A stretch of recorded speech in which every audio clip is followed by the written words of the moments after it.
Hey y'all, today we are talking Eastman Lake outside of Chowchilla. My first time ever being there. Went rolling with my buddy Steven. This is the day after we checked out Lake McClure. If you haven't seen Lake McClure and you're from that area, check it out on the channel. But basically, it's my first time being there. It is a beautiful lake.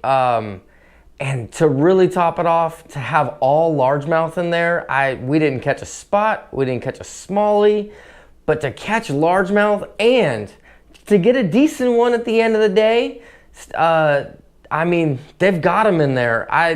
Just on forward scan, I could see some chunks out there floating around. We'll get into all that fishing stuff on that. Water temperature was in the 78 to 80s throughout the day, nice and warm, a little too warm for my liking for that, and kind of threw me off in the beginning. Wasn't really sure what to do, but I started applying some of that, like McClure, Pedro, started applying some of that stuff and started to crack into it.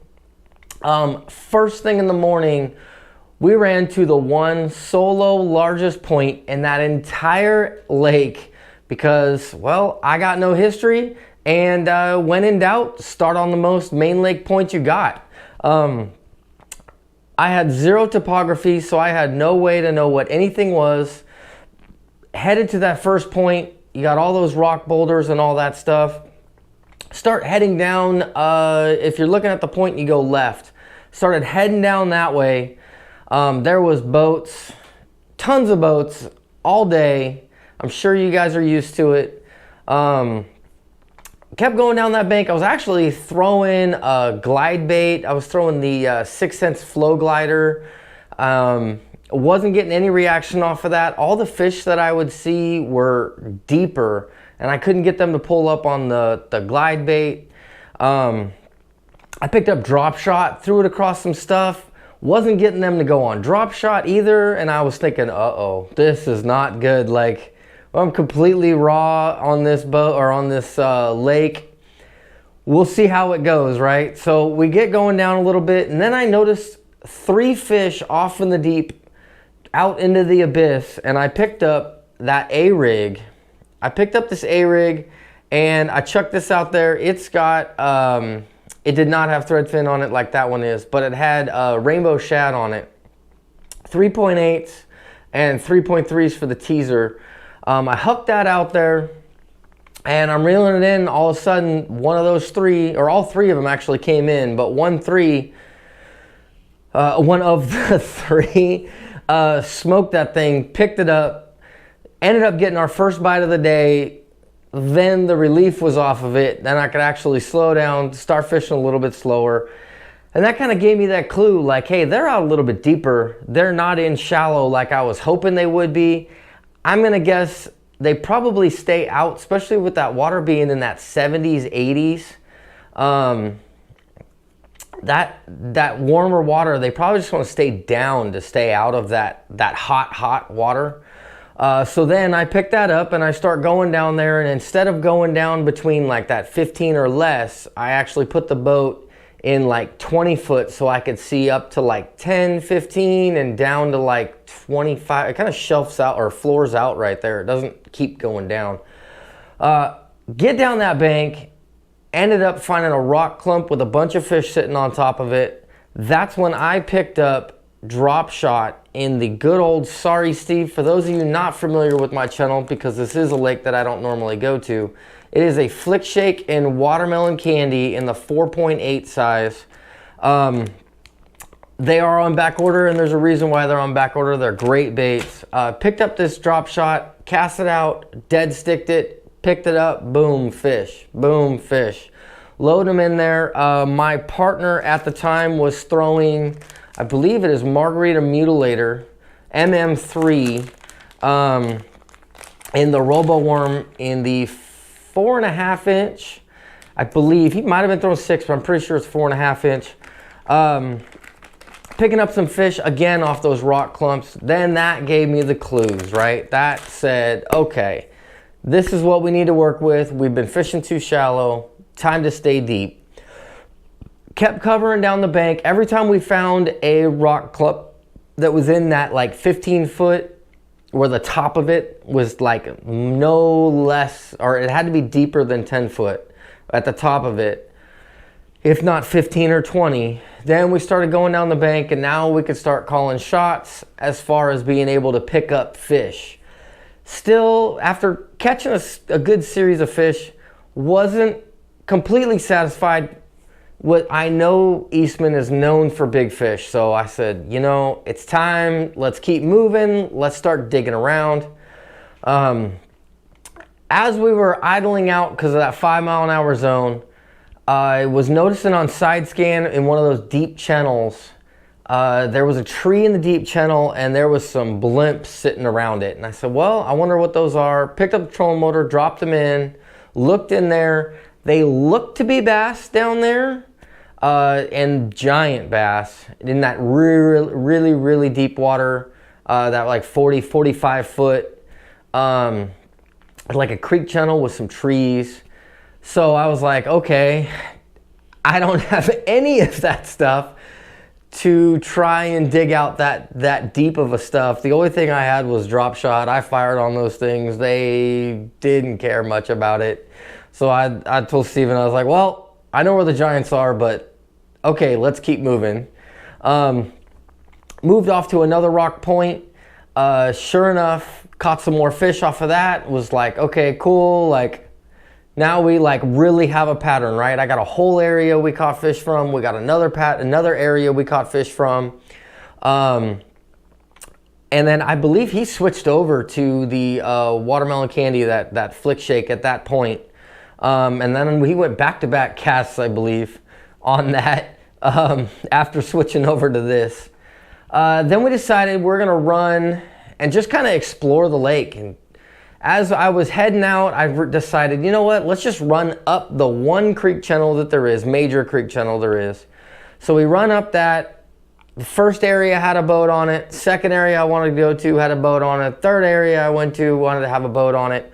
Fourth area I wanted to go to had a boat on it. And finally I just said, you know what, let's just hit this bank. It looks like a know-nothing bank, but it'll wrap into a nice chunk rock, flat kind of looking. Again, no topo, so I had no clue what was going on. There was a couple of boats spot locked off. There's like the mining area you can see. If you're familiar with the lake, you know what I'm talking about. There's a mining area. There's that rock point that comes off of that. There was a couple of boats spot locked on that. That is, if I were to fish that area, that would be one of my biggest areas that I'd go to. Probably why there's a couple boats spot locked on it, but you got, it's probably not news to you guys, but like I said, this is first impressions for the lake, right? We start going down that bank, that kind of know-nothing bank. We get into the back of the pocket. Steven picks up a good fish, a two and a quarter or something like that. Decent fish compared to the rest of our fish on that Sorry Steve. We keep going down there, and then we kind of come into where there's like an island, and then there's like a little saddle to the point, and there was fish all over on there in forward scan. You could see them up shallow in that top surface. I'd throw the A-rig across it, I threw the glide bait across it, I threw multiple things across it, and they didn't act like bass. They kind of acted off. So I said, you know, golly, that looks good, right? Like, if you have that big forage around, you probably have big fish around, right? So we kind of stuck to that area for a little bit.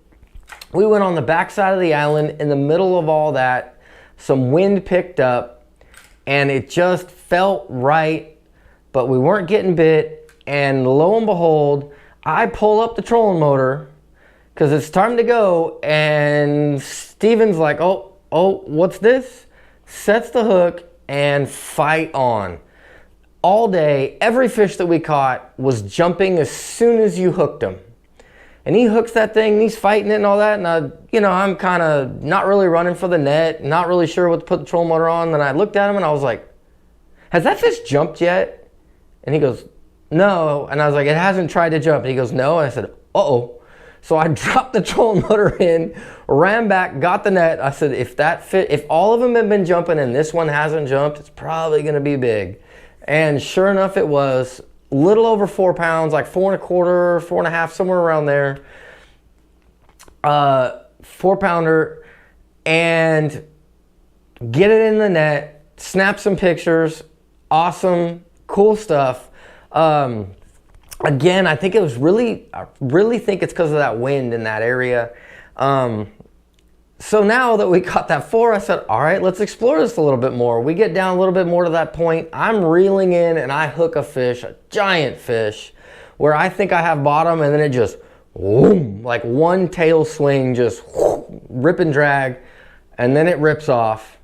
And I'm like crying. You'll see that at the end of this video. I'm like, no, you know. Reel it in, and there's one scale on the tip of the hook. I obviously stuck the side of it, but it was a giant. So definitely some big fish in that area. Again, that wind was going. I think that wind is really, really key on that lake, especially with that hot water. Picked up from there, moved around, started covering a lot more water, fished some other little rock areas, caught some more fish. Again, was on this. My partner did switch. Steven switched over to the finesse worm in dirt color. Picked up some fish on this. Enough of them that he talked me into actually buying some. Don't tell him in case he's not watching this. But all in all, really, really hot day. It got into the 90s, somewhere around there, that mid 90s. I'm a Bay Area kind of guy. Those 90s may be typical for you guys, that 90s 100, but for me, that gets hot. Me and him both decided, like, hey, we had a really good day, right? Like, let's go, let's head back. So we headed back to the ramp. I explored a little bit more of the lake. All said and done, I will say I will be back to that lake for sure, but it's going to be fall, winter, somewhere in there. Those big largemouth have to play at that time of the year. And also, I think they're somewhat predictable. There's a lot of structure for them to go to, but sometimes when you have a ton of structure, the biggest, most prominent ones reign king over the rest of them. So I will be back to there. Again, not normally one of my lakes, but I do definitely want to run back to those areas. So keep in touch or keep tuned in. That's basically it. A pretty good rundown of what my day was. If you have any questions or comments, you can always ask them down below, or hit me up on Instagram, Straight Hook Fishing. And until next time, I hope you get them.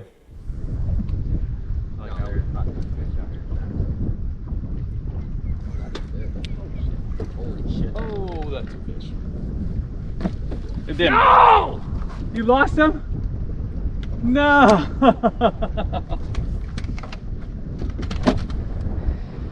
Dang it, Bobby.